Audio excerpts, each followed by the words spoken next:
Purbachal press club, সত্যের সন্ধানে আমরা, এই স্লোগানকে সামনে রেখে নারায়ণগঞ্জের রূপগঞ্জ উপজেলার পূর্বাচল প্রেস ক্লাবের আনুষ্ঠানিক যাত্রা শুরু হয়েছে। সোমবার সকালে ইচপুরা বাজারে প্রেস ক্লাবের মূল ফটকের সামনে ফিতা কেটে এই সংগঠনটির আনুষ্ঠানিক উদ্বোধন করা হয়।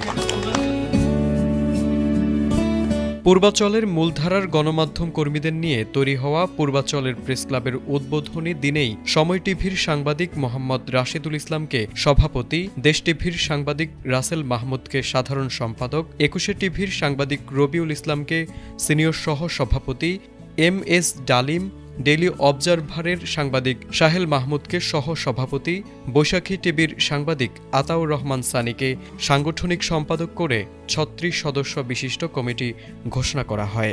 যে নাম ঘোষণা করছে তিনি প্রতিষ্ঠাতা ও কার্যকরী পরিষদের সভাপতি, সময় টেলিভিশনের সাংবাদিক মোহাম্মদ রাশেদুল ইসলাম।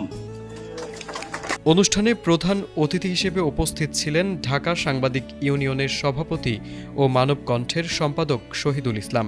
বিশেষ অতিথি হিসেবে উপস্থিত ছিলেন মানবকণ্ঠের সিইও সৌরভ হাসান সজীব, পূর্বাচল প্রেস ক্লাবের উপদেষ্টা হানিফ মোল্লা, জনকণ্ঠের deputy chief reporter Israfil Faraji, সময় টিভির জ্যেষ্ঠ বার্তাকক্ষ সম্পাদক তৌফিক মাহমুদ, এটিএন বাংলার অনলাইন ও ডিজিটালের news editor Al Imran, Rupganj press ক্লাবের আহ্বায়ক সাত্তার আলী সহেল, এছাড়া উপজেলা প্রেস ক্লাবের সভাপতি MA মোমেন, কালের কণ্ঠের সাংবাদিক আহমেদ রাসেল, যমুনা টিভির সাংবাদিক জয়নাল আবেদিন জয়, ৭১ টিভির সাংবাদিক রিয়াজ হোসেন, জিটিভির সাংবাদিক আশিকুর রহমান হান্নান, বাংলাদেশ প্রতিদিনের সাংবাদিক জাহাঙ্গীর আলম হানিফ সহ আরও স্থানীয় সাংবাদিকরা উপস্থিত ছিলেন।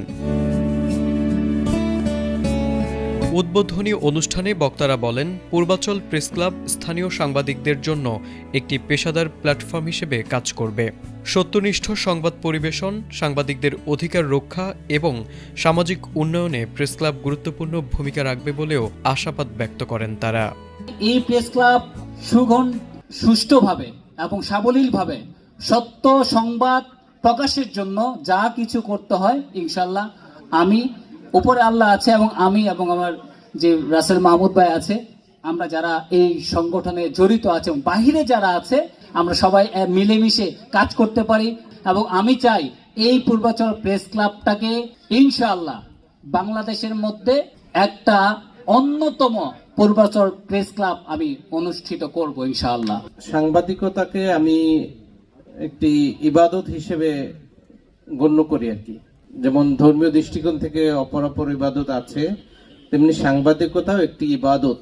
যদি আপনি সঠিকভাবে সবকিছু করেন। পূর্বাচল প্রেস ক্লাবের মাধ্যমে পূর্বাচলে সাংবাদিকতার নতুন সম্ভাবনা তৈরি হয়েছে। তো আমরা এখন যারা সাংবাদিকতা পেশার সাথে আছি, আমাদের মাথায় রাখতে হবে আমরা হচ্ছি সমাজের আয়না। আমাদের কাজ হচ্ছে সমাজের দুর্নীতি, সমাজের অন্যায় মানুষের সামনে তুলে আনা। একজন সাংবাদিক আর একজন সাংবাদিকের পাশে দাঁড়াবেন, পাশাপাশি গণমানুষের কথা বলবেন এবং গণমানুষের যে জনদুর্ভোগ সেই দুর্ভোগগুলো তুলে ধরবেন, মানুষের পাশে থেকে বস্তুনিষ্ঠ সংবাদ পরিবেশন করবেন। তাহলে এটি অবশ্যই মহৎ উদ্যোগ এবং এই পূর্বাচল প্রেস ক্লাবকে কেউ আটকাতে পারবে না। সাংবাদিকদের মামলা কেন হয়? কিছু মামলা অবশ্যই হয় কাউকে ভোগান্তি দেওয়ার জন্য, কিন্তু আমরা দেখেছি এই গণঅভ্যুত্থান বা আর আগের যে সময়টা ফেসিবাদী আমলে যে সাংবাদিকতা বাংলাদেশে ছিল, এই সাংবাদিকতা যারা করেছে, যারা এমপিদের সাথে ছিল, মন্ত্রীদের সাথে ছিল, সাংবাদিকতা বাদ দিয়ে তাদের এজেন্ডা বাস্তবায়নে কাজ করেছে এবং যারা গণহত্যার সময় প্রকাশ্যে পুলিশকে বলেছে গুলি করার জন্য, তাদের বিরুদ্ধে মামলা হইতে পারে এবং আপনার উচিত হবে তাদেরকে সাপোর্ট দেওয়া। আজকে পূর্বাচল পূর্ব দিকের যে স্থানটা পূর্বাচল রূপগঞ্জে, এই প্রেস ক্লাব যাই হোক, টোটাল রূপগঞ্জের সাংবাদিকরাই একটা পরিবার। সেটা যেই প্রেস ক্লাবই হোক, যেই নামই হোক, সংবাদপত্রের প্রেস ক্লাব।